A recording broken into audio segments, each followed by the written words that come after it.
श्रीगुरुभ्यो नमः। हरि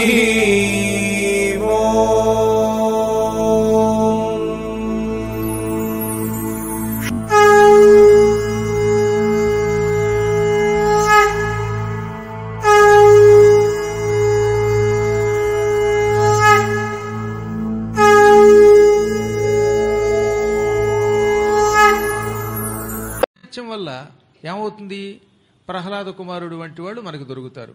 అటువంటి సాధువులతో స్నేహం చేస్తాం గనక ప్రహ్లాదుడు, వ్యాసుడు, పరాశరుడు, పొండరీకుడు ఇటువంటి వాళ్ళతో స్నేహం చేయాలట. వాళ్ళంతా భాగవతోత్తములు. భాగవతోత్తములతో స్నేహం చేస్తే మనం బాగవుతాం. నాతో తిరిగితే ఎంతసేపు రామకృష్ణ అనిపిస్తాను, సరైన మార్గంలో నడిపిస్తాను, దానివల్ల ఈ లోకంలోనూ భుక్తి లభిస్తుంది, ముక్తి లభిస్తుంది. ఇక్కడ ఈ సత్సాంగత్యం వల్ల ముందు భుక్తే వస్తుంది. మనకి ఏ పని మంచిదో ఆ పని చేస్తాం, తర్వాత ముక్తి వస్తుంది. పాపాత్ములతో స్నేహం చేస్తే ముందు వ్యసనాలు, నీచత్వం అన్నీ వస్తాయి, చివరికి భ్రష్టత్వం వస్తుంది. అందుకని ప్రహ్లాద, నారద, పరాశర, పొండరీక, వ్యాసాంబరీష, సుఖ, సౌనక, భీష్మదాల్భ్యాన్, రుక్మాంగదోద్ధవ, విభీషణ, ఫల్గునాదీన్ పుణ్యాన్ యమాన్ పరమ భాగవతాన్ స్మరామి. ప్రహ్లాదుడు, నారదుడు, పరాశరుడు, పొండరీకుడు, వ్యాసుడు, అంబరీషుడు, సుకుడు, సౌనకుడు, భీష్ముడు, దాల్భ్యుడు, రుక్మాంగదుడు, ఉద్ధవుడు, వీళ్ళంతా ఎవరన్నమాట? పరమ భాగవతోత్తములు. భగవద్భక్తుల్ని భాగవతులు అంటారు. నిత్యం భగవంతుడు తప్ప ఇంకేం అక్కర్లేదు వీళ్ళకి. అందుకని వీళ్ళని పుణ్యాన్ యమాన్ పరమ భాగవతాన్ అన్నారు. వీళ్ళంతా పుణ్యాత్ములు. యమాన్ అంటే వీరు, పరమ భాగవతోత్తములు. వీళ్ళని ఏం చేయాలి? స్మరామి, స్మరిస్తున్నాను. మళ్ళీ వాళ్ళందరి పేర్లు ఒకసారి చెప్పేసుకుందాం. అందరూ కూడా నాతో పాటు మీరు కూడా అనండి చక్కాను. ప్రహ్లాద, నారద, పరాశర, పొండరీక, వ్యాస, అంబరీష, సుక, సౌనక, భీష్మ, దాల్భ్యాన్, రుక్మాంగద, ఉద్ధవ, విభీషణ, ఫల్గునాదీన్ పుణ్యాన్ యమాన్ పరమ భాగవతాన్ స్మరామి. అందులో ఎత్తుకోవడం ప్రహ్లాదుడితో ఎత్తుకున్నారు. ఆ ప్రహ్లాదుడు భాగవతోత్తముడు. ఆయనతో ఉండడం వల్ల రాక్షసులు మారిపోయారు కదా. రాక్షసులు గోమాంసం దండం మానేశారు, హింస మానేశారు, నారాయణ అన్నారు, ఐశ్వర్యం బాగా పొందారు దానివల్ల. అసలు నిజం చెప్పాలంటే జనకుడి దగ్గర ఉన్న డబ్బు ఎవరి దగ్గర ఉందండి? కానీ జనకుడు భాగవతోత్తముడు. ప్రహ్లాదుడికున్న ఐశ్వర్యం ఎవరి దగ్గర లేదు, ఎందుకంటే భాగవతుడు కనుక. లక్ష్మీదేవి విష్ణు స్మరణ చేస్తే వచ్చి మన దగ్గర కూర్చుంటుంది. మా ఆయన్ని ఇక్కడ స్మరిస్తున్నారా అని అక్కడికి వచ్చి కూర్చుంటుంది. నారాయణుడిని తిరస్కరిస్తే లక్ష్మి అక్కడ ఉండదు. కాబట్టి విష్ణువుని విడిచి లక్ష్మిని పట్టుకోకూడదు. విష్ణువుని పట్టుకుంటేనే లక్ష్మి అక్కడికి వచ్చి తీరుతుంది. శివ అంటే పార్వతి వస్తుంది, కానీ శివుని తిట్టి అమ్మా పార్వతి మీ ఆయన్ని గంటేస్తున్నాను నువ్వురా అంటే ఎందుకు వస్తుందండి? వాళ్ళు పరమపతివ్రతలు కనుక భర్తల్ని విడిచిపెట్టి వాళ్ళు ఉండరు అక్కడ. అందులో ఎక్కడ నారాయణ స్వరం ఉంటుంటే అక్కడ లక్ష్మి ఉంటుంది. కళకళలాడిపోతుంది ఆ ప్రాంతం అంతా. ఆనందం తాండవిస్తుంది, ఆరోగ్యం ఉంటుంది, శాంతి ఉంటుంది. అటువంటి భాగవతోత్తముడి దగ్గరికి ఈ ఋషులంతా వచ్చారు. కేవలం 3 ప్రేతాలను బాగు చేయడానికి వీళ్ళంత ప్రయత్నం చేశారండి. అది మహాత్ముల లక్షణం. బోడి ప్రేతంతో మనకేం అనుకోలే. వాళ్ళు ఏదో అడవిలో వెళ్ళారు. ఆ అడవిలో పెడుతుంటే ఒక ప్రేతం, పక్కన బ్రహ్మరాక్షసుడు, మళ్ళీ ఇంకో ప్రేతం, మొత్తం 3 తగిలాయి. అవి భూతాలో, ప్రేతాలో, రాక్షసులో. అవి కనబడ్డాయి. అవి ఏడ్చి కాళ్ళు పట్టుకున్నాయి, రక్షించమన్నాయి. వాటి పూర్వజన్మ చెప్పాయి. మాకెందుకు వచ్చిందండి, మా యాత్ర మేము పోతాం, మా ఫ్లైట్ టైం అయిపోయింది అనుకున్నారా? మాకు ఫ్లైట్ టైం అయిపోయిందండి, టైట్ షెడ్యూల్ అండి, మేము మీ గురించి పట్టించుకోమండి అనలేదు వాళ్ళు. అంటే వాళ్ళు ఋషులు కారు. ఋషులకు ఉన్న బాధ ఏంటంటే ఎవరైనా రక్షించండో అంటే ఆ రక్షించడం కోసం ఏదైనా చేస్తారు పాపం. అందుకని తీర్థయాత్రకి వెడుతున్న వీళ్ళు ఈ ప్రేతాల కోసం బ్రహ్మలోకానికి వెళ్ళారు.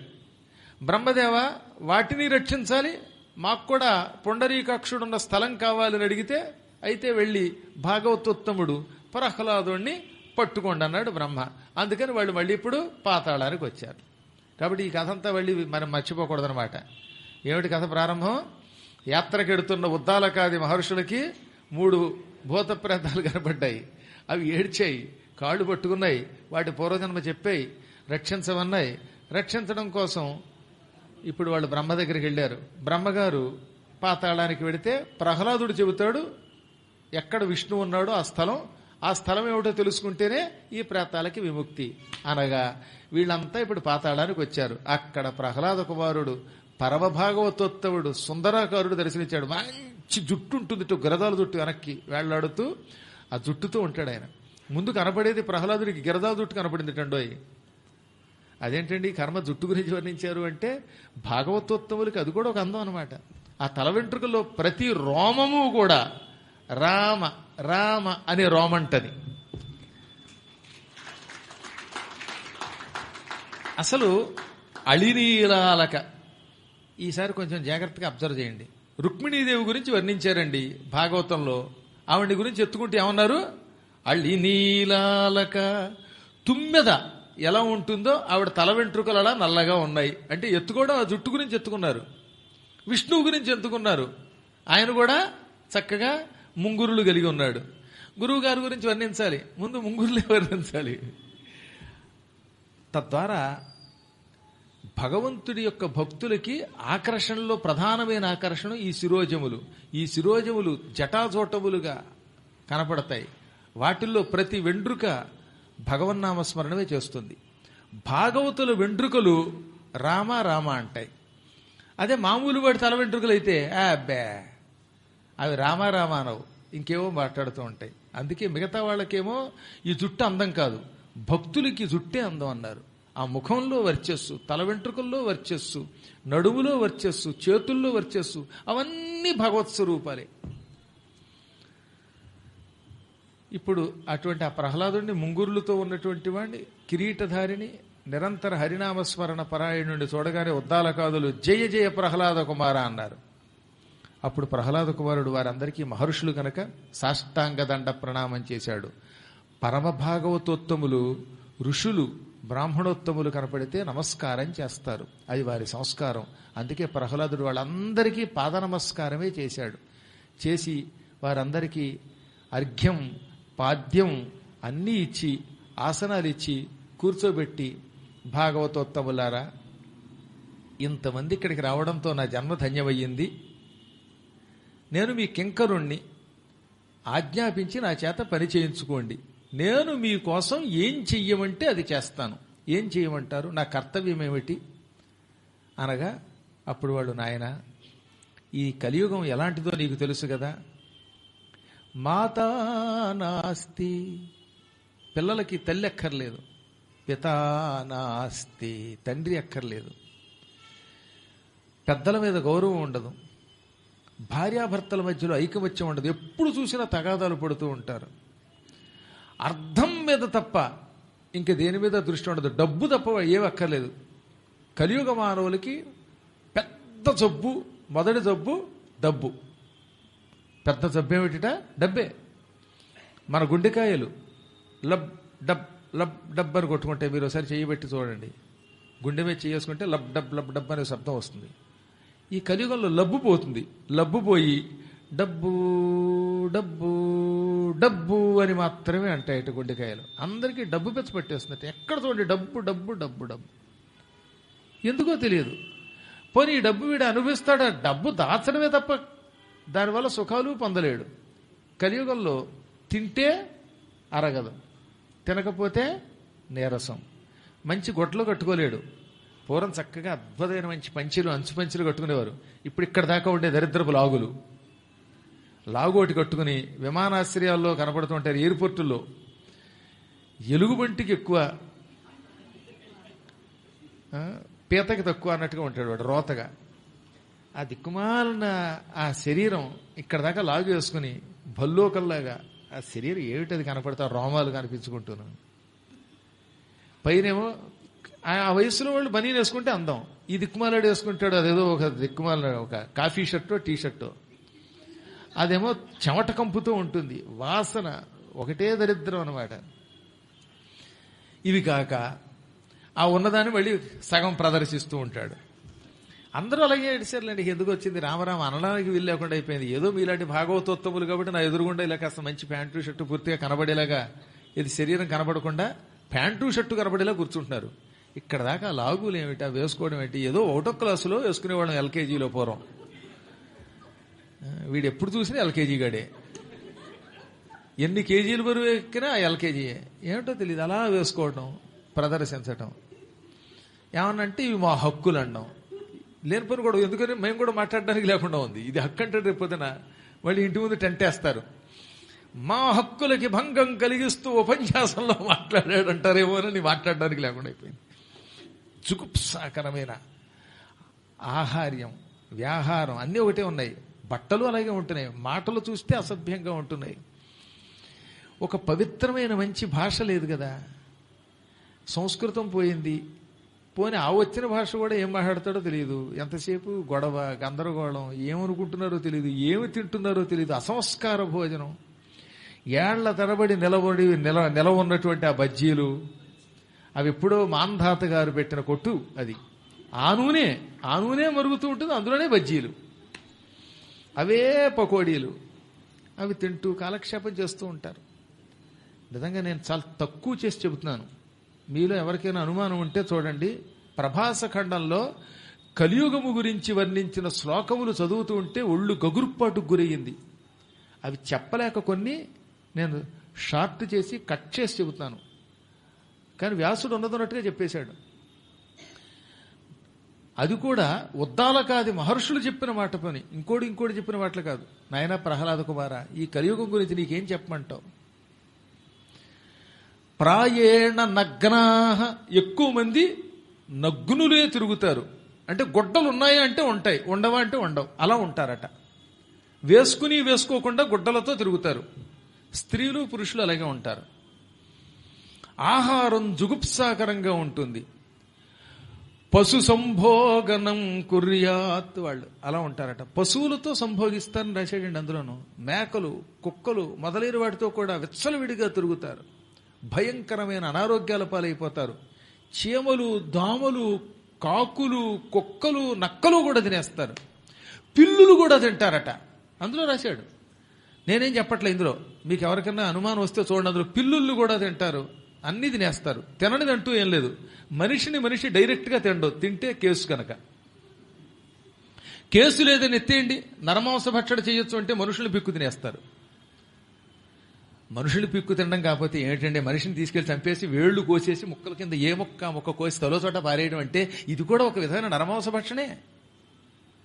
ఇది క్రూరత్వమే. మనిషికి క్రూరత్వం పెరిగిపోతుంది. చంపడంలో ఎంత నిర్దాక్షిణ్యంగా చంపాలో అంత నిర్దాక్షిణ్యంగా చంపుతారు. భార్యాభర్తలు ఒకళ్ళనొకళ్ళు మోసగించుకుంటారు. అన్నదమ్ములు వంచుకుంటారు. ఆస్తుల కోసం కొట్టుకు తెచ్చిపోతారు. ధనము తప్ప ఇంక ఏదీ లేకుండా అయిపోతుంది.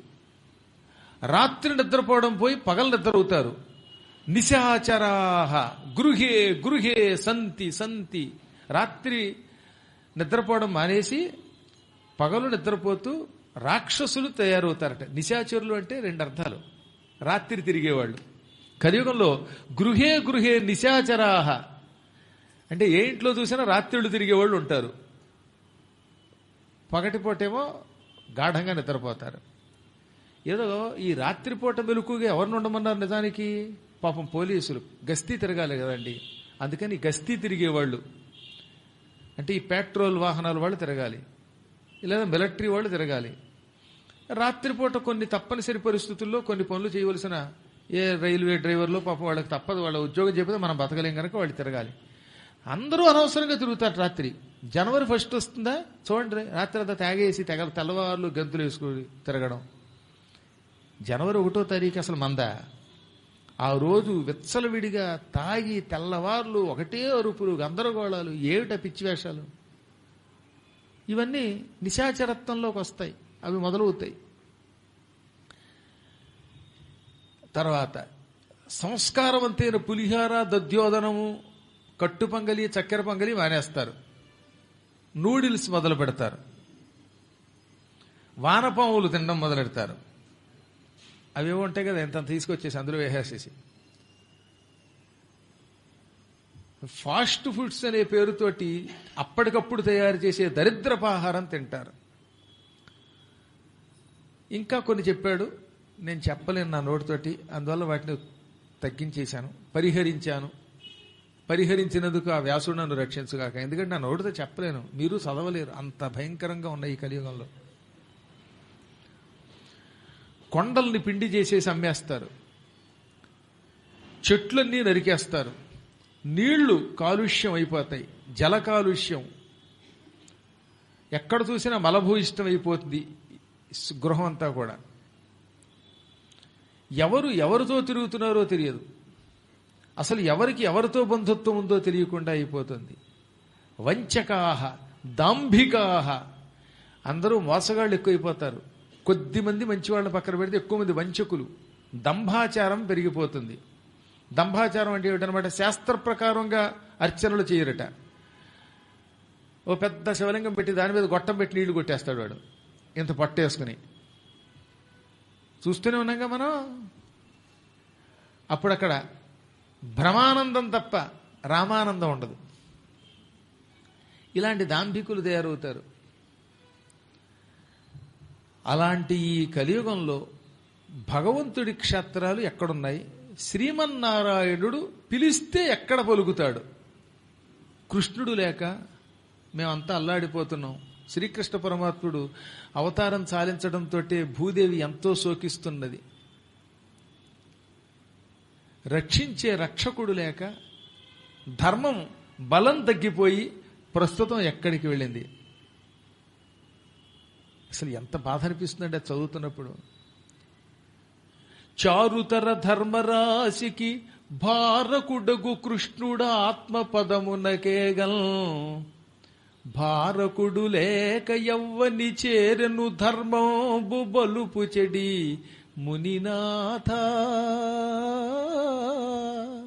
అంటారు భాగవతంలో. ఎంతో గొప్పది ధర్మం. అటువంటి ధర్మాన్ని శ్రీకృష్ణుడు 125 ఏళ్లు రక్షించాడు.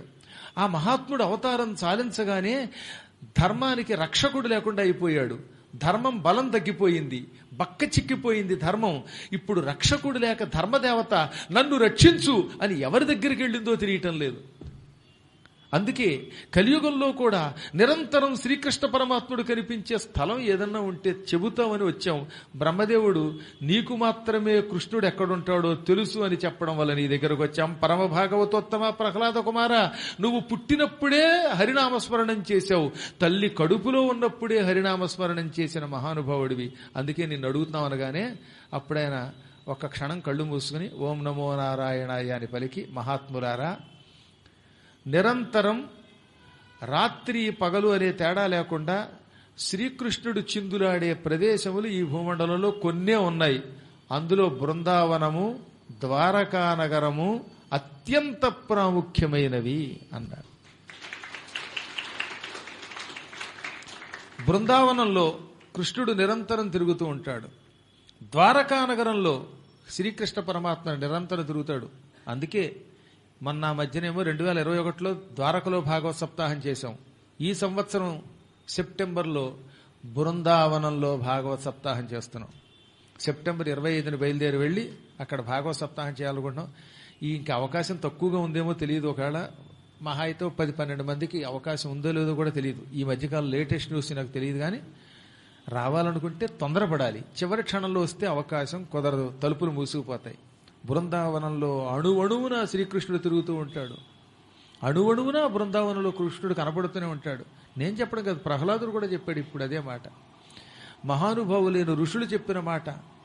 అక్కడ ఇసుక ఇలా ఒంటికి పూసేసుకోవాలట.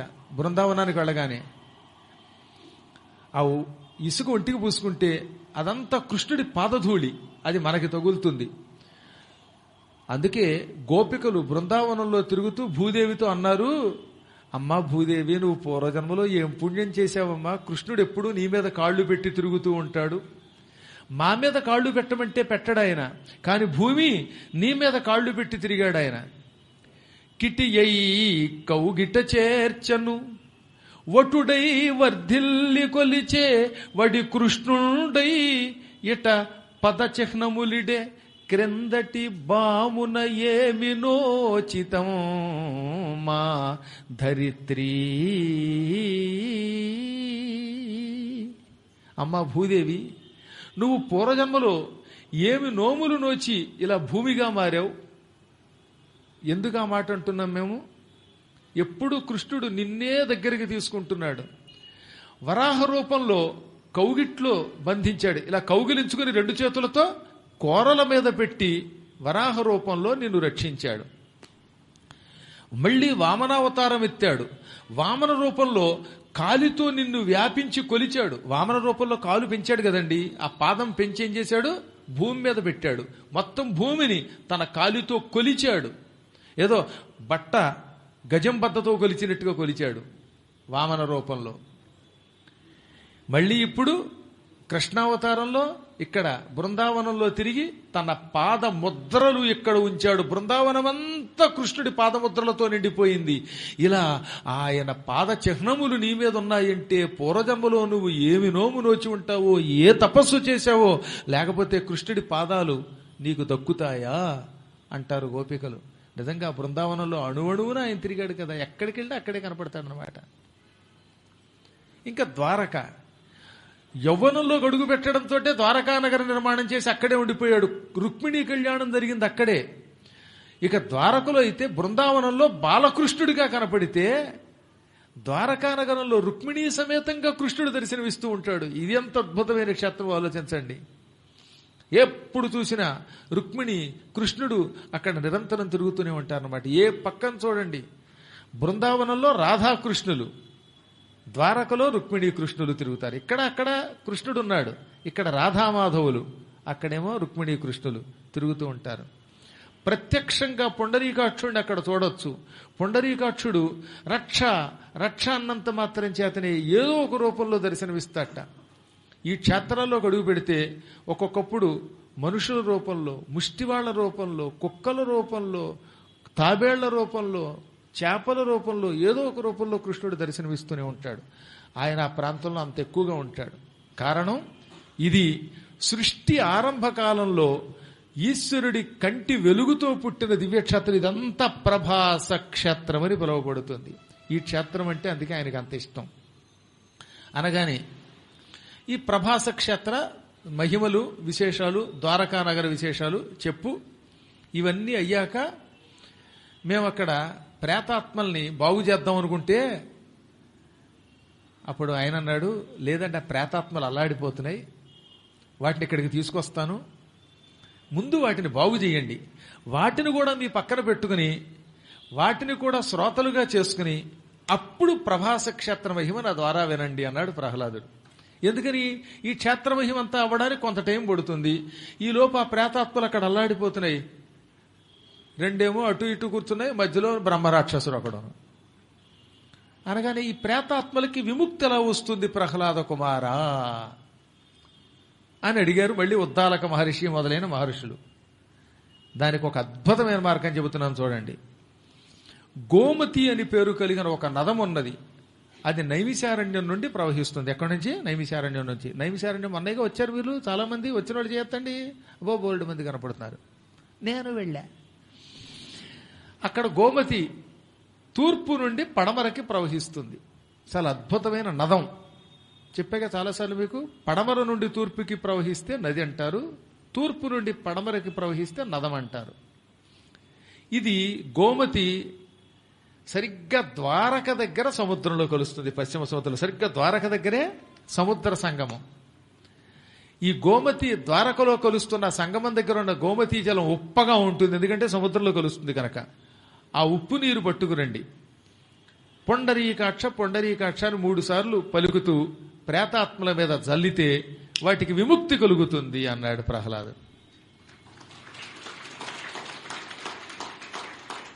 అనడంతో ప్రేతాత్మల్ని పాతాళానికి తీసుకొచ్చారు రాక్షసులు.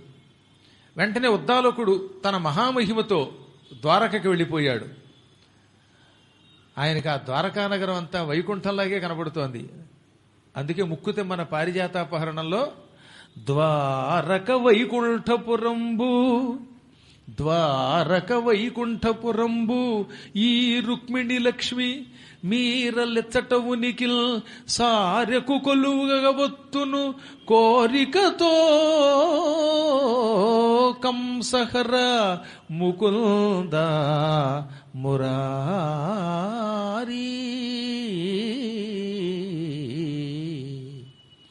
ద్వారకానగరం వైకుంఠపురమే. ఈ రుక్మిణి లక్ష్మి, రుక్మిణి కృష్ణుడు ద్వారకలో ఉండడం వల్ల ద్వారక వైకుంఠం, రుక్మిణి లక్ష్మి, ఆయన ఆది విష్ణువు గనక వారిని ఎప్పటికప్పుడు చూడ్డానికి వస్తానని నారదుడు అంటాడు. అందుకని నారదుడు తరచుగా ద్వారకా నగరానికి వెళ్ళేవాట. అటువంటి ప్రాంతానికి వెళ్ళి ఈ గోమతి సముద్రంలో కలిసిపోతున్న ప్రాంతానికి వెళ్ళి అక్కడున్న నీరు కమండలంలో పట్టాడు. కమండలం నిండా పట్టాడు. పట్టి ఆ నీరు తీసుకొచ్చాడు. పాతాళంలోకి వచ్చారుగా ఈ ప్రేతాత్మల ముగ్గురును. వారి దగ్గరకు వచ్చి ఓం క్లీం కృష్ణాయ గోవిందాయ గోపీజనవల్లభాయ నమః. ఇదొక గొప్ప మంత్రం. ఎవరైనా ఇంట్లో పిచ్చెక్కి తిరుగుతున్నా, మతిభ్రమణంతో తిరుగుతున్నా, లేక ఎప్పుడైనా మనకు అనుమానం వచ్చి పిశాచం పట్టిందేమో అనిపిస్తే, ఏమో కలియుగంలో పిశాచాలు కనపట్టలేదు కానీ ఎక్కడైనా ఏ కారణం చేత నేను ఏ దిక్కుమాల భూతమో పిశాచమో పట్టుకున్నట్టు కనపడితే అప్పుడు ద్వారకా దగ్గర నుంచి తీసుకొచ్చినటువంటి నీళ్లు ఉన్నాయే, ఆ సముద్ర సంగమ జలం, వాటిని ఓం క్లీం కృష్ణాయ గోవిందాయ గోపీజనవల్లభాయ నమః అనే మంత్రం చదువుతూ ఆ పిశాచాల మీద, ఆ మతిభ్రమణం మీద చల్లితే వాళ్ళు బాగుపడతారని మంత్రశాస్త్రం చెబుతున్నది. చెప్పండి మంత్రం. ఓం క్లీం కృష్ణాయ గోవిందాయ గోపీజనవల్లభాయ నమః. ఈ నీళ్లు చల్లాలన్నమాట అలా అనుకుంటూ. చాలా మందిని చూశానండి, తిక్క తిక్కగా ఉన్న వాళ్ళు ఎంతో బాగుపడ్డారు. ఒక ఆవిడైతే మొగుడిని చితక్కొట్టేసే చీటికి వాటికి ఎన్ని కౌన్సిలింగ్లు ఇచ్చినా అంత తేలిగ్గా బాగుపడలా. ఈ నీళ్లు చల్లితే ఆవిడ తిక్క తగ్గి భర్తతో హాయిగా ఉంటుంది. భార్యాభర్తలు ఇద్దరు అప్పుడప్పుడు కొట్టుకుంటూ ఉంటారు కదా, ఎందుకో తిక్క వస్తూ ఉంటుంది అప్పుడప్పుడు. అప్పుడు ఇలాంటివి చాలా ఔషధాల్లో ఉపయోగపడతాయి. అసలు పిల్లల్ని యాత్రకి తీసుకెళ్ళండి రా. మా అమ్మాయి 5 నెలల పాపగా ఉండగా నైమిషారణ్యం తీసుకెళ్ళాను. ఈ రోజుల్లో ఉన్న ఫెసిలిటీస్ లేవు ఆ రోజుల్లో. చాలాసార్లు యాత్రకి వెళ్ళా. 99లో మేము నైమిషారణ్యం వెళ్ళినప్పుడు 1999లో మా అమ్మాయికి కేవలం 5 నెలలు. అప్పుడు పాపం రైల్లో ఏసీ బోగీలు కూడా తక్కువ ఉండేవి, తెలుసుగా మీకు. అన్నీ ఎక్కువ స్లీపర్లు. అయితే ఆ స్లీపర్లు బాగుండేవి ఆ రోజుల్లో. ఏ ఫ్లైట్లు పెద్దగా లేని రోజుల్లో స్లీపర్లో ప్రయాణం కూడా బాగానే ఉండేది. నెత్తి మీద కూర్చునేవారు కదా జనం ఇలాగా. అప్పుడు రైల్లోకి ఏమో పెద్దగా వచ్చేవి కాదు. టీ అమ్మేవాడు, చాయ్ అని, డిప్ చాయ్ అని ఉండేది. డెప్ప అంటే ఏంటి, అదేదో ప్యాకెట్ అందులో కలిపేసేవాడు. నీళ్ల పాలు పట్టుకొచ్చి ప్లాస్టిక్ గ్లాసు, అందులో ఇంత దాన్ని ఏమంటాం ఇందాక చెప్పిన పాలు పోసేవారు, నీళ్ల పాలు.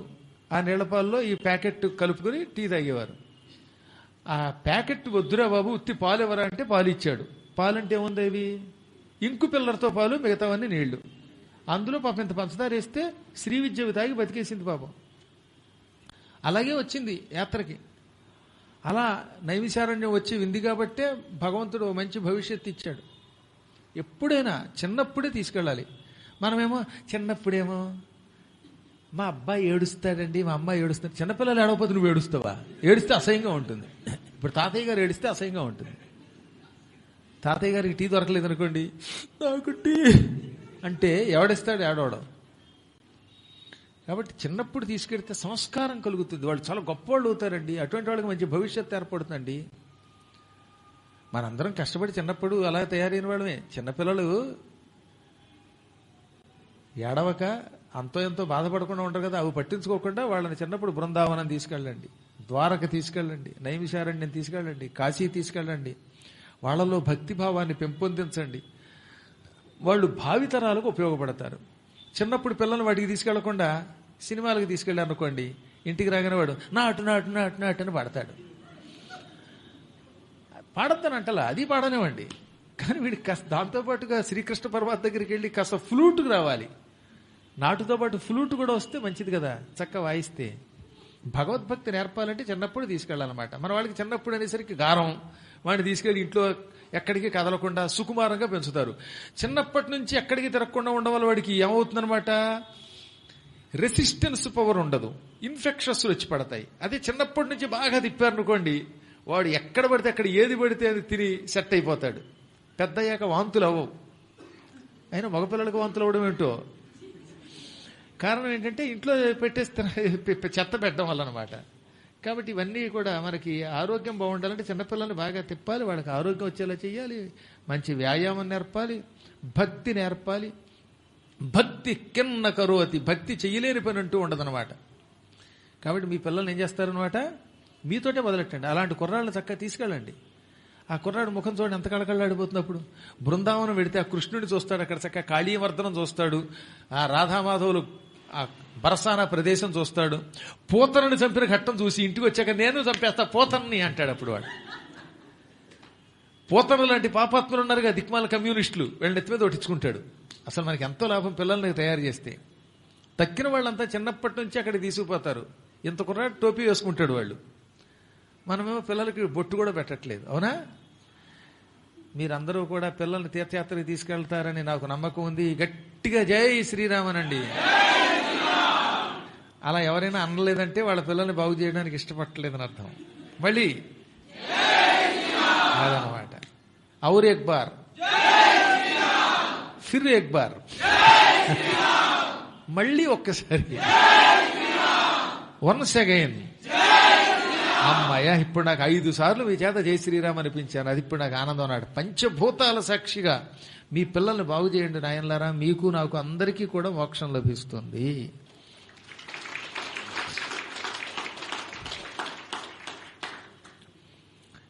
అందువల్ల ఇప్పుడు ఈ నీళ్లు ఏది, ఓం క్లీం కృష్ణాయ గోవిందాయ గోపీజనవల్లభాయ నమః అనే మంత్రం చదువుతూ ఈ ప్రేతాత్మలు పాతాళానికి రాగానే ఉద్దాలక మహర్షి ఆ నీళ్లు చల్లాడు.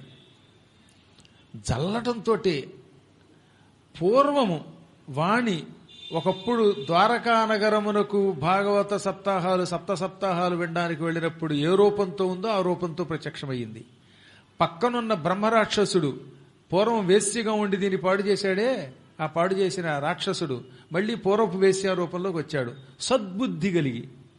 ఆ పక్కనున్న ప్రేతం కూడా అలాగే దేవుడి సొమ్ము దిగమరింగి ప్రేతాత్మ అయిపోయిన వాడు కూడా పూర్వపు రూపంలోకి వచ్చారు. కానీ పూర్వంలో ఉన్న రూపం కాకుండా ఇప్పుడు ఆ రూపంలో ఒక తేజస్సు వచ్చింది. ధగ ధగ వెలిగిపోయారు వాళ్ళు. భాగవత శరీరులయ్యారు. పరమ పాపాత్ముల్ని కూడా బాగు చేసే శక్తి ఆ గోమతి సాగర సంగమ జలమునకు ఉన్నది, కృష్ణ నామమునకున్నది అని నిరూపిస్తూ వాళ్ళు బాగుపడ్డారు. బాగుపడి మేము వైకుంఠానికి వెడతామండి మీ దయ వల్ల, కానీ ఈ ద్వారకా మహిమ ప్రహ్లాదుని ద్వారా పురాణంగా విన్నాకే వైకుంఠానికి వెడతాం, అప్పటిదాకా ఈ పాతాళంలోనే కూర్చుంటాం అన్నారు వాళ్ళు. ఎందుకంటే ద్వారక మహిమ వినకుండా వెళ్ళడానికి వాళ్ళకి ఇష్టం లేదు గనక. ప్రభాస క్షేత్ర మహిమ వినాలనుకున్నారు గనక. మీకు చెప్పాక అదంతా ప్రభాసే. 5 ప్రభాసలు, పూర్వ, పశ్చిమ, దక్షిణ, జల, కృతస్మర అనేటటువంటి ప్రభాసాలు. అవునా? మహాశ్మశాన ప్రభాసం. 5లో పశ్చిమ ప్రభాసం అంటే ద్వారక, పూర్వ ప్రభాసం అంటే సోమనాథలింగం అన్నమాట. ఇక మిగతావి చుట్టూతో 3 ప్రాంతాలు, నాగేశ్వర జ్యోతిర్లింగము, శ్మశాన ప్రాంతం, పిండారక క్షేత్రము, ఇవి అన్నమాట. ఆ క్షేత్రముల మహిమ చెప్పడానికి ఇప్పుడు సంసిద్ధుడయ్యాడు మహానుభావుడు ప్రహ్లాదుడు. చూశారా? బాగుబడిన ప్రేతాత్మలు, భూతాలు, బుద్ధాలకాది మహర్షులు వీరందరినీ తీసుకుని ద్వారక మహిమ, ప్రభాస మహిమ ప్రభాసంలో చెబితేనే బాగుంటుంది, కాబట్టి అందరం ద్వారక వెడదాం అన్నాడు. పురాణం అక్కడ చెప్పలే, పాతాళంలో. ఈ బాగుబడిన భూత ప్రేతాలని, ఋషుల్ని అందరినీ వెంట పెట్టుకుని ప్రహ్లాద కుమారుడు ద్వారకా నగరానికి వేయించేశాడు. అక్కడికి రావడంతో ద్వారకాధీశ దర్శనం చేసుకున్నాడు. కలియుగం అది. కలియుగంలో అప్పుడే అనిరుద్ధుడి కొడుకు పరిపాలనలో ఉన్నాడు. ఆ కాలంలో అక్కడికి వచ్చి అక్కడ పక్షము రోజులు ఉన్నట్ట 15 రోజులుండి మునులందరినీ శ్రోతల్ని చేసుకుని అపూర్వ రీతిలో భగవత్ స్మరణం చేయిస్తూ అప్పుడప్పుడు భాగవత మహిమ, ఈ ద్వారక మహిమ చెప్పేవాడు. అందులో మొదటి రోజు కథ చెప్పడం మొదలుపెట్టాడు. ఒకప్పటి మాట, పరమాత్ముడు పార్వతీదేవిని వివాహం చేసుకున్నాక కొంతకాలం పాటు మానవుల్ని తరింపచేయటానికి భిక్షాటనకి బయలుదేరాడు ఆయన. జగన్నాథుడైన ఆయన లీలలు ఆయనకి తప్ప ఎవరికి ఏం తెలియవు. ఒకప్పుడు అరుణాచలంలో జ్యోతిర్లింగ రూపం ధరించాడు కదా ఆయన. ఆ జ్యోతి లింగం భూలోకంలో కనబడకుండా పోయిందిట. లింగం కనబడకుండా పోయింది. ఈ లింగం లేక చాలా మంది బాధపడుతున్నారని గ్రహించిన శివుడు పార్వతీదేవితో కళ్యాణమైన తర్వాత భూలోకానికి వచ్చాడు. ఒక అందమైన భిక్షుకుడి వేషం వేసుకున్నాడు. ఈ భిక్షుకుడు శివుడంటే ఎవరు నమ్మరు, అలా ఉన్నాడు ఆయన. తెల్లగా ఉన్నాడు, 7 అడుగులు పొడుగున్నాడు, మంచి జటాజోటాలు ధరించాడు, చేతిలో త్రిశూలం ధరించాడు, మరో చేతిలో కపాలం పెట్టుకున్నాడు, ఒళ్ళంతా భూతి పూసుకున్నాడు. వడలందెల్ల విభూతి పూత పులితోలొడ్డాణం అల్లాడు కెంజరలు అని ధూర్జటి కాళహస్తీశ్వర మహాత్మ్యంలో రాస్తాడు. ఒళ్ళంతా విభూతి పూసుకున్నట్ట. పులితోలు వడ్డాణం కింద నడువుకి వేళ్లాడుతోంది. అల్లాడు కెంజడలు, ఆయనకి బాగా జుట్టు ఉన్నాయి, ఆ జుట్టేమో వేళ్లాడుతోంది, అటు ఇటు కదులుతున్నాయి అన్నమాట. రకరకాల జడలు వేసుకున్నాడు ఆయన. అవి కెంజడలు, కెంపు జడ కెంజడ అంటే ఎర్రగా ఉన్నాయన్నమాట జడలు. సాధారణంగా బాగా అట్టగట్టేసిన జడల్లోంచి ఒక పాయ, మరో పాయ, మరో పాయలు బయటకు వచ్చాయి అనమాట. కొంతమంది జడ వేసుకుంటే చూసారా, కొన్ని వెంట్రుకల్లో బయటకు వస్తాయి. అదేవుతో ఒక ఆవిడేంటో ఏతాకుల జడను వేసుకుంది. ఏదో ఏతాకులు తాటాకుల జడలట, ఏంటో రకరకాల జడలు, ఇటో జడ ఇటో జడ. అలా స్వామివారు కూడా జడలు అల్లాడుతూ ఉండగా ఎర్ర జడలు బయలుదేరాడు. ఆత్మైక విచార నిశ్చల దృగబ్జాతంబులు, ఆయన ఎప్పుడూ కళ్ళు మూసుకుని తనను తానే ధ్యానిస్తాడు, ఆత్మధ్యానం చేస్తాడు. ఆ ఆత్మధ్యానం వల్ల ఆయన దృష్టి ఏకాగ్రమై ఉంటుంది. తన మీద తప్ప వేరే ఇంకొక దాని మీదకి దృష్టి వెళ్ళడం లేదన్నమాట. ఇప్పుడు ఇందులో పురాణం వింటున్న వాళ్ళు కేవలం నన్ను తప్ప ఇంక దేన్ని చూడడంలా. అది ఆత్మైక దృష్టి అంటే, నిశ్చలమైన దృష్టి అంటే. అటు తిరుగుతూ ఇటు తిరుగుతూ ఇలా చూసుకుంటూ మధ్యలో వాట్సాప్లు చూసుకుంటే అది నిశ్చల దృష్టి కాదు, అది చల దృష్టి. నిశ్చలము అంటే అలాగే ఉండాలి. ఇప్పుడు ఆ కెమెరా ఉంది, నన్ను తప్ప ఎవరిని చూడదు కదా సార్, ఎందుకంటే దాని బతుకు కదిలే శక్తి లేదు కనుక. కానీ మనం అలా ఉండాలంటే చాలా కష్టం. మన దృష్టి ఎప్పుడూ చంచలంగా ఉంటుందన్నమాట. పక్కవాడు తుమ్మితే ఎవడరాది అని చూస్తాం, అప్పుడు గురువు గారిని మర్చిపోతాం. ఒక తుమ్మితే ఏమిట్లండి, పక్క నుంచి ఎక్కడి నుంచో బజ్జీ వాసన వచ్చిందంటే 8 అవుతోంది, ఈయన ఎప్పుడు వదిలేస్తాడా, బజ్జీ వాసన వస్తోంది, మామూలు బజ్జీ అది, కృతయుగ ప్రారంభంలో మొదలుపెట్టిన బజ్జీ అది అనిపిస్తుంది. అంటే ఈ దృష్టి అటు పోతుంది, పురాణం మీద కంటే బజ్జీ మీదకి వెళ్ళిపోతుంది, దిక్కుమాల బజ్జీ మీదకి. ఇంకా కొంతమంది ఉంటారు, అక్కడ కళ్యాణం జరుగుతుంది, వీడి కళ్యాణం మీద తప్ప ఆ దేవుడి మీద కళ్యాణం మీద దృష్టి ఉండదు. నాకెప్పుడు పెళ్ళి అవుతుంది, వచ్చిన వాళ్ళలో పెళ్లి కూతురు ఉందా, పెళ్లి కూతురు అహనా పెళ్లి అంట, ఓహనా పెళ్లి అంట, ఈ వెతుకులాట కొందరికి. ఎవడి గొడవ వాడిది. అలాంటి వాళ్ళందరూ నిశ్చల దృష్టితో ఎలా ఉండగలుగుతారు? కానీ పరమాత్ముడు ఆత్మధ్యానం చేస్తూ నిశ్చలంగా కదలకుండా తన ఆ నాసాగ్రాన్నే చూస్తాట. అలాంటి దృష్టితో పరమాత్ముడు భూలోకానికి వచ్చాడు. భూలోకంలో ఇవాళ నాగేశ్వర జ్యోతిర్లింగం ఉన్న ప్రాంతం ఉంది కదా, ఆ ప్రాంతాన్ని పూర్వం దారుకావనము అంటారు. అక్కడ దేవదారు వృక్షాలు ఉండేవి, అన్ని దేవదారు వృక్షాలు ఎక్కువగా ఉండేవి, అందుకని దాన్ని దారుకావనం అన్నారు. అక్కడికి వచ్చాడు ఆయన. ఈ దారుకావనంలో 12,000 మంది ఋషులు ఆశ్రమాలు కట్టుకున్నారు. వాళ్ళలో ఎక్కువ మంది భార్గవులు, భృగు వంశస్థులు. వీళ్ళంతా అక్కడ ఆశ్రమాలు కట్టుకుని నిరంతరం సముద్ర స్నానం చేస్తూ సంధ్యావందనాదులు చేసి గాయత్రీ జపం చేసి కఠోర దీక్షతో శివుడి కోసమే తపస్సు చేస్తున్నారు. వాళ్ళంతా వాడు చేసే తపస్సు శివుడి కోసమే. వాళ్ళ ఆశ్రమాలు అక్కడ చాలా దూరం నుంచి ఉన్నాయి. అంటే నాగేశ్వర జ్యోతిర్లింగం మొదలుకొని భేంటు ద్వారక వరకు అన్ని వాళ్ళ ఆశ్రమాలే. 10 చెట్ల మధ్యలో ఒక ఆశ్రమం, చిన్న గుడిసె అన్నమాట. అలా 10 చెట్లు మధ్యలో ఒక గుడిసె, ఒక పర్ణశాల, అలా ఉన్నాయి ఆశ్రమాలు. మరీ దగ్గరగా కాకుండా అలా అలా విసిరినట్టుగా ఉన్నాయి. ఇప్పుడు ఇక్కడ అన్ని చూడండి, అతుక్కుపోయి ఉంటాయి ఇళ్ళు. కొంప పక్కన కొంప, కొంప పక్కన కొంప, కొంప మీద కొంప, కొంప మీద కొంప ఉంటాయి. అంటే అపార్ట్మెంట్లు. అలా ఉంటే మనకి గాలి కాలుష్యం. ఆ కాలుష్యం అంటే ఏమిటో 2020లో చూసాం కదండి బాబు. అపార్ట్మెంట్లో పైనన్నవాడు కిందవాడికి తెలియదు, కింద ఉన్నవాడు పైవాడికి తెలియదు. ఎవరి దగ్గరికి వెళ్లకుండా ఎవడికోడు హౌస్ అరెస్ట్ అయిపోయారు. వరస్ట్ కాలం అది మనకి. కారణం ఏంటంటే కాలుష్యం పెరిగిపోవటమే. ఆ రోజుల్లో కొంచెం ప్రకృతి మధ్యలో ఇలా విసిరేసినట్టున్న ఆశ్రమాల్లో ఉన్నారు వాళ్ళంతా. ఈ ఋషులు అనుదినము మధ్యాహ్న సమయంలో అక్కడ ఒక పెద్ద సరస్సు ఉన్నది, ఆ సరస్సు దగ్గరికి వెళ్ళేవారు. చాలా గొప్ప సరస్సు అది. ఆ సరస్సులో స్నానం చేసి సంధ్యావందనం చేసుకుని భోజనం టైంకి 2 గంటలకల్లా మళ్ళీ ఆశ్రమాలకు వచ్చేవారు అన్నమాట. వాళ్ళ భోజనాలు ఏమున్నాయండి, ఎక్కువగా కందమూలాలు, దుంపలు, పళ్ళు, అపక్వాహారం ఎక్కువ తినేవారు. ఎప్పుడో అప్పుడప్పుడు మాత్రమే వండిన కట్టు పొంగలో, చక్కెర పొంగలో కాస్త భగవంతుడికి నివేదన చేసి తినేవారు. ఎక్కువ భాగం వండకుండా ఉన్న ఆహారం తినేవారు. పండిన పళ్ళు, ఎండిపోయిన దుంపలు, కందమూలాలు చూసే ఉంటారుగా మీరు. మీలో ఎవరైనా కందమూలాలు నాతో పాటు వచ్చినప్పుడు చూస్తే గుర్తుపడతారు. నాతో చిత్రకూట పర్వతానికి ఎవరు వచ్చారు? ఒక్క ఆవిడ ఎత్తింది, 2 ఎత్తారు. అక్కడ కందమూలాలని ఉంటాయి. రాఘవరెడ్డి గారు చాలాసార్లు వచ్చారు. ఈ రాఘవరెడ్డి గారి దంపతులు దాదాపు ఒక 18 ఏళ్ల నుంచి తీర్థయాత్రలకు వస్తున్నారు గురువు గారితో. అందువల్ల వాళ్ళకి బాగా తెలుస్తుంది. చిత్రకూటం దగ్గర ఇంత దుంప ఉంటుంది, దాన్ని కందమూలము అంటారు. అదే కందమూలం అంటే. దాన్ని కోసి అంతంత ముక్కలు అమ్ముతారు. ఒక రకమైన ఎక్కువ తీపి ఉండదు, చప్పగా ఉండదు, చాలా మంచిది. షుగర్ పేషెంట్లకి మంచిది, ఆరోగ్యానికి మంచిది. అవి తింటే చాలా బాగుంటుంది. అవి తింటే ఆ రోజుల్లో 10 రోజులు తిండి తినకపోయినా గ్యాస్ ట్రబుల్ వచ్చేది కదండి. ఆ కందమూలాలే తిన్నారు ఋషులు. రాముడు అవే తిన్నాడు. అవి తింటే శరీరంలో కాంతి కూడా వస్తుంది.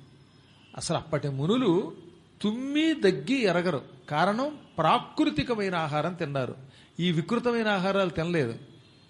అవేవో గొట్టాలు, అవేవో దిక్కుమాలిన చిప్స్. ఏమిటా చిప్స్? అందులో నానా కల్తీ వేసి వండి వండి వేయించి ఆ నూనె ఏం నూనెో తెలియదు, అవి ఎప్పటివో తెలియవు. అందులో ఆ చిప్స్లో కొన్ని చిప్స్ ఏమిటనుకుంటున్నారు? ముచ్చుకొంత మహర్షి తపస్సు చేసిన కాలం నాటి చిప్స్ అవి. అవన్నీ తినేస్తే ఏమైపోతారు మీరు ఆలోచించండి ఒకసారి. ఈ కర్మ ఇద్దరు పక్కన పెట్టండి ఆయన. పైగా ఏమన్నా అంటే ఈ మధ్యన ఒక ఆయన ఏకాదశి ఉపవాసం ఉన్నానండి, అన్నం తినకూడదండి అని బిస్కెట్ తిన్నాడు. ఆ బిస్కెట్ మీద కరాచీ అని ఉంది, పాకిస్తాన్ నుంచి తెచ్చారట. అందులో ఏం వేశాడు? ఫటా ఫటా ఫటా అని ఆవుని వేసేసి అది కలిపాడు. దాని మీద రాసేసాడు వాడు. ఇప్పుడు ఈ బిస్కెట్ తిని నువ్వు ఏకాదశి ఉపవాసం ఉంటావా? అంతకంటే ప్రసాదం తింటే మంచిది. నేను చెప్పాను, నాయనా కాస్త పాలు తాగరా అంటే పాలు తాగకూడదటండి, కాఫీయే తాగచ్చటండి. కాఫీ తాగచ్చట, పాలు తాగకూడదట. మజ్జిగ తాగకూడదట, టీ తాగచ్చట. ఉప్మా తినకూడదట, బిస్కెట్ తినొచ్చట. తద్దినం పెడుతూ బిస్కెట్ తినడం ఏంటి వీడి మొహం? ఆ బిస్కెట్లు ఏమున్నాయి? అయ్యంగారి బేకరీకి వెడితే వాళ్ళు మంచి బిస్కెట్లు ఇస్తారు పాపం. ఆ బెంగళూరు అయ్యంగారి బేకరీ ఇలాంటివి ఉంటాయి కొన్ని. వాళ్ళు నిజంగా కస్సరు ఏ కల్తీ చేయరండి మహానుభావులు. అలాంటి హిందువుల యొక్క బేకరీకి వెళ్ళి 2 బిస్కెట్లు తెచ్చుకుతానండి, రొడ్డు తినండి కనీసం. అంతేగాని ఎక్కడ పెడితే అక్కడ తెచ్చేసుకుంటే, పాకిస్తాన్ నుంచి తెచ్చుకుంటే వాడు ఏం చేస్తాడు? అందులోనూ గోమాంసం కలిపి ఉంటాడు పాకిస్తాన్ వాడు. ఏకాదశి ఉపవాసం నాడు గోమాంసం తింటే ఎలాగా? ఎందుకంటే వాళ్ళకి కసి మన మీద. మన దేశంలో ఉంటే వాళ్ళకి మన దేశం అంటే ఒకటి తెలుస్తుంది. విదేశం నుంచి తెచ్చుకుంటే వాడికి ఏం తెలుస్తుంది? లండన్ వెళ్ళాం ఒకసారి, 2013లో ఇంగ్లాండ్ వెళ్ళాం. వెళ్ళగానే అక్కడ వీధిలో ఓ పెనం మీద ఇంత కర్ర పెండలం కాలుస్తున్నారు. పాపం మా వేణి గారు, ఏమండో ఇక్కడ కూడా కర్ర పెండలం దొరికిందండి అంది ఆవిడ. కర్ర పెండలం కాదు నీ మొహది, బుర్ర పెండలం అన్నాను. ఇంతకీ అది ఏంటనుకుంటున్నారు?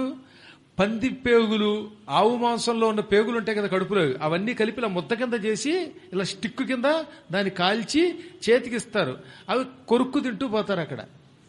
నాకు ఇది అమెరికాలో తెలిసింది కాబట్టి, ఇంగ్లాండ్ వచ్చాక చూశాను కాబట్టి